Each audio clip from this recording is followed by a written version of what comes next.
धीरेंद्र कृष्ण शास्त्री, जिनको भागेश्वर धाम भी कहा जाता है, इनकी कहानी जानने के लिए हम आ गए हैं आज से 320 वर्ष पहले। यह मध्य प्रदेश के छतरपुर इलाके में यह गाड़ा गांव। यहाँ पर चंदेल साम्राज्य का राज है और यह उनका किला। इसके पास में यह मंदिर जिसको बनाया है इस इंसान ने, जिनको हम सन्यासी बाबा कहते हैं। इनके बेटे हैं ये सेतुलाल गर्ग। ये सन्यासी बाबा ही आने वाले समय में धीरेंद्र कृष्ण शास्त्री के परदादा बनेंगे। ये अपने ही इस मंदिर के अंदर पुजारी हैं और ये चंदेल के राजा के सलाहकार भी हैं। इनकी ही सलाहों की वजह से चंदेल साम्राज्य इतना बड़ा बना है। आज चंदेल के इस राजा ने गांव के सभी लोगों को अपने किले के अंदर बुलाया है, जिसमें सन्यासी बाबा भी आए हुए हैं।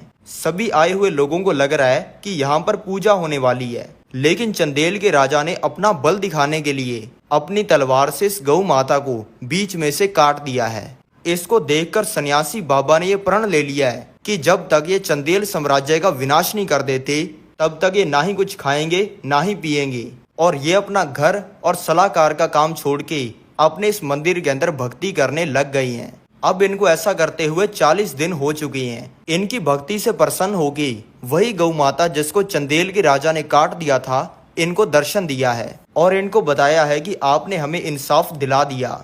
इसके बाद इनके सामने हनुमान जी प्रकट हो गई हैं, जिन्होंने इनको बताया है कि अब से मैं हमेशा तुम्हारे साथ रहूंगा और मैं तुम्हें कुछ ऐसी शक्ति देता हूँ जिसकी वजह से लाखों लोग सलाह लेने के लिए आएंगे। ये होते ही इनका बनाया हुआ आम सा मंदिर भागेश्वर धाम मंदिर बन गया है। अब इनके अंदर शक्ति आ गई है लोगों के दिमाग को पढ़ने की। इन्होंने शक्ति से लोगों का भला करने के लिए लोगों के दिमाग को पढ़कर उनको सही सलाह देनी शुरू कर दी है। इससे इनके पास में हजारों लोग आने शुरू हो गए हैं और कुछ ही दिनों के अंदर चंदेल साम्राज्य का नामो निशान मिट गया है। अब इनको ये चीज करते हुए कई साल हो गए हैं और इनका शरीर बूढ़ा हो गया है। आजकल ये अपने ध्यान की शक्ति से भगवान के संसार के अंदर भी चले जाते हैं, जिसके सामने इनको ये संसार फीका लगता है, जिसकी वजह से इनको अपना ये शरीर बोझ लगता है। आज इन्होंने अपनी सारी शक्तियां और सिद्धियां अपने बेटे सेतुलाल गर्ग को दे दी हैं और ये बन गए हैं दादा गुरु। आज सन्यासी बाबा अपना शरीर छोड़ने वाले हैं। इसके लिए इन्होंने अपने सारे भक्तों को बुलाया है और सबके सामने इनकी आत्मा इनके शरीर से बाहर निकल गई है और इन्होंने जीवित समाधि ले ली है। अब इनकी इस परंपरा को आगे बढ़ाएंगे इनके बेटे दादा गुरु। दादा गुरु के 3 बेटे हैं जो कि अपनी फैमिली के साथ इस घर में रहते हैं। दादा गुरु के बेटे हैं ये राम कृपाल महाराज, जिनके 2 बच्चे हैं। आज 4 जुलाई 1966 को इनके घर पे जन्म हुआ है ये धीरेंद्र कृष्ण शास्त्री जी का, जिनको ये सभी प्यार से धीरेंद्र कहते हैं। 5 साल की उम्र में इनको लगा दिया गया है गांव के स्कूल में, लेकिन अब 10 साल के होते ही घर की गरीबी की वजह से इनको स्कूल छोड़ना पड़ गया है। धीरेंद्र कृष्ण शास्त्री रहते हैं इस 20 फुट लंबे और 15 फीट चौड़े कच्चे घर में। इसमें इनके पापा, चाचा, ताऊ और उन सभी के बच्चे मिलाकर 15 लोग रहते हैं। इनके पूरे घर का गुजारा चलता है दीक्षा के ऊपर। इनके घर में सिर्फ ये 1 चूल्हा और ये 5 खाट हैं। रात को घर के सभी बड़े लोग खाट के ऊपर सोते हैं और सभी बच्चे, जिनमें धीरेंद्र कृष्ण शास्त्री भी हैं, खाट के नीचे सोते हैं। इनके परिवार को जो ब्राह्मण होने की वजह से दीक्षा मिलती थी, वो अब मिलनी कम हो गई है और इनके पिता ने काम करना छोड़ दिया है, जिससे अब इनके पास में खाना खाने तक का पैसा नहीं है। अभी ये 10 साल के बच्चे हैं और इनके पड़ोसी ने गांव का पहला टीवी अपने घर पे लगाया है। ये सभी बच्चों के साथ डेली रोज रात को 9 बजे टीवी देखने आते हैं। आज इनको ऐसा करते हुए 14 दिन हो चुके हैं और आज है 15वां दिन। बाकी बच्चे तो 9 बजे टीवी देखने आ गए थे, लेकिन इनको कुछ अर्जेंट काम हो गया था, इसलिए ये पहुंचे हैं 9:15 पे। लेकिन इनके आते ही ये पड़ोसी जिसने अपने घर पे टीवी लगवाया हुआ है, इसने सबके सामने ये बोलकर कि ये गरीब यहाँ पे रोज टीवी देखने आ जाता है, टीवी को बंद कर दिया है। ये होने के बाद ये रोते हुए अपने घर पे आ गई हैं। इनकी माता ने इनसे पूछा है कि बेटा आज बहुत जल्दी आ गई। इन्होंने कहा है कि हाँ, आज लाइट चली गई थी। 2 घंटे छिपकर रोने के बाद इन्होंने ये ठान लिया है कि अब से मैं किसी के घर पे टीवी देखूंगा नहीं, बल्कि टीवी पर आऊंगा। इनका पूरा परिवार ब्राह्मण है, इसलिए ये पूजा पाठ करने के लिए लोगों के घर पे जाते रहते हैं। कई बार जिन लोगों के घर पे टीवी होता है, इनको कह देते हैं टीवी देखने के लिए, लेकिन ये तब भी नहीं देखते हैं। दादा गुरु के पास अगर कोई भी आता है तो वो पहले ही पर्चा बना के रख लेते हैं कि सामने वाला इंसान क्या पूछेगा, और फिर उस इंसान की परेशानी सही हो जाती है। किसी को तो इससे नौकरी मिल जाती है, किसी की बीमारी सही हो जाती है, तो कोई अमीर बन जाता है। इसलिए धीरेन्द्र कृष्ण शास्त्री का सोचना है कि अगर हमें दादा गुरु किसी गड़े हुए धन के बारे में बता दें तो हमारी गरीबी दूर हो जाए। इसलिए आज सुबह 9 बजे ये बागेश्वर धाम मंदिर पहुंच गए हैं, जहां पे इन्होंने गड़े हुए धन के लिए अर्जी लगा दी है और ये भीड़ के अंदर बैठ गए हैं। अब दादा गुरु ने भी इनको बुला लिया है। इन्होंने सबके सामने दादा गुरु को कह दिया है कि तुमने आज तक हजारों लोगों की जिंदगी बदली है, हिम्मत है तो हमारी बदल के दिखाओ। ये सुनते ही दादा गुरु ने इनको रात को आने के लिए कह दिया है। फिर रात को धीरेन्द्र कृष्ण शास्त्री पहुंच गए बागेश्वर धाम मंदिर, जहां पे जाते ही इनके दादा इनका हाथ पकड़ के ले गए इनको हनुमान जी की मूर्ति के सामने। जाते इन्होंने कह दिया कि आज से ये तेरे और तू इनका, और ऐसा कहते इनको भगवान का प्रकाश दिखा।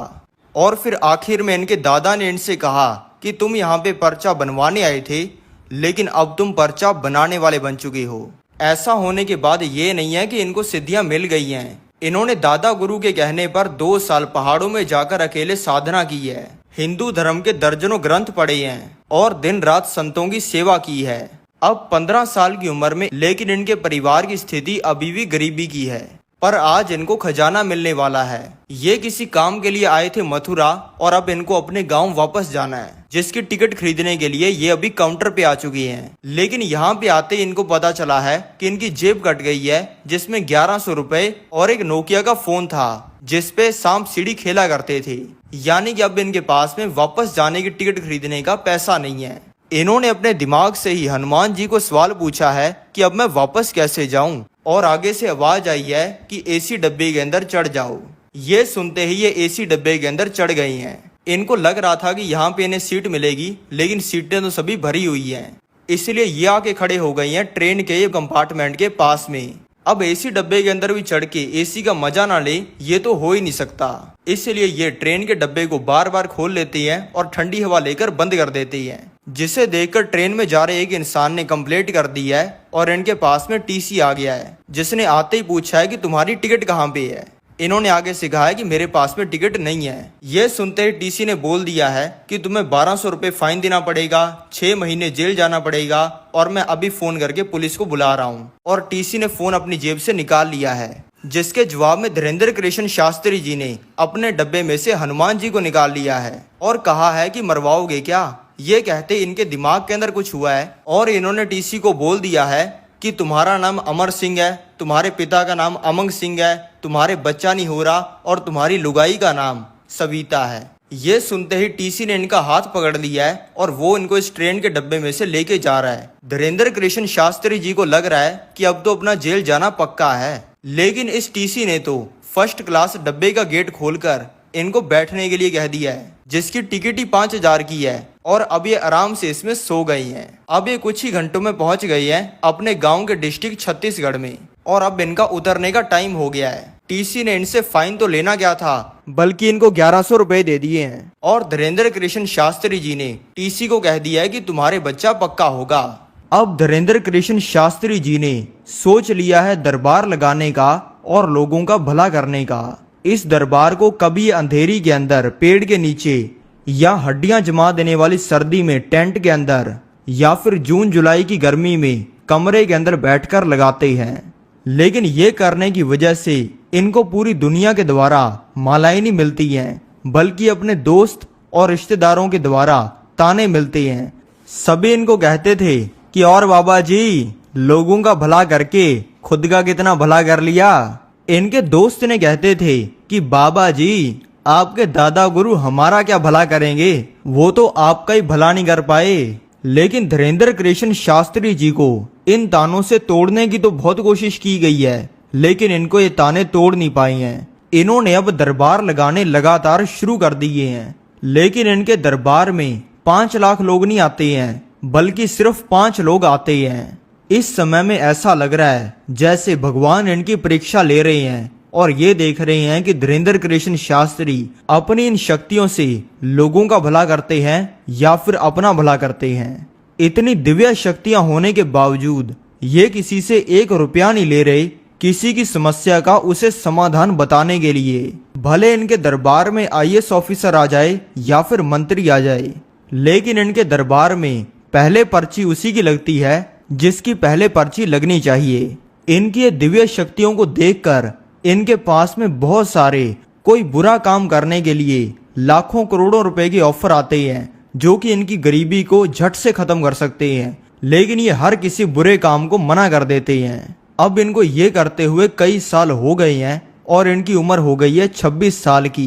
अब इन्होंने अपने दादा के मंदिर बागेश्वर धाम के पास में दरबार लगाना शुरू कर दिया है और अब इनके पास में कई सौ लोग डेली आने शुरू हो गए हैं। आज इनके पास में ये कुछ यूट्यूब चैनल वाले लोग भी आए हैं जो कि इनको रिक्वेस्ट कर रहे हैं इनकी वीडियो यूट्यूब पे डालने के लिए। धीरेन्द्र कृष्ण शास्त्री जी ने हाँ कर दिया है और इन्होंने अच्छे से शूट करके इनकी पहली वीडियो यूट्यूब पे अपलोड कर दी है, लेकिन किसी को भी पता नहीं था कि क्या होने वाला है। रातों रात इनकी ये वीडियो वायरल हो गई है और इनकी वीडियो को व्हाट्सएप, टेलीग्राम, इंस्टाग्राम, यूट्यूब हर जगह पे शेयर किया जा रहा है और भारत के हर नागरिक के फोन में यही चल रही हैं।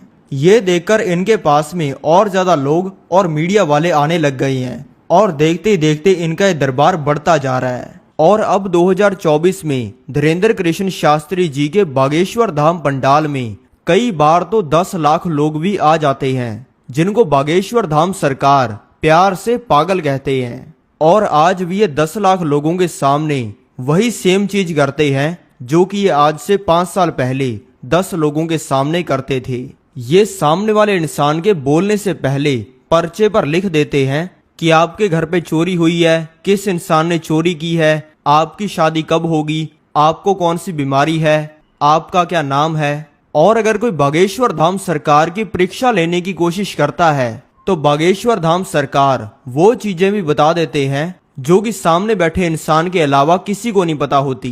बागेश्वर धाम अगर बाहर के देशों के अंदर भी पंडाल लगाते हैं तो वहां पर लाखों की भीड़ आती है। भारत देश में शायद ही ऐसा कोई है जो कि धीरेन्द्र कृष्ण शास्त्री जी को नहीं जानता। मैं चाहता हूं धीरेन्द्र कृष्ण शास्त्री जी अपने सारे सपने पूरे करें और पूरी दुनिया को सनातन धर्म के बारे में पढ़ाए। तो मैं आपसे मिलता हूं अगली वीडियो में। जय बजरंग बली, जय श्री राम।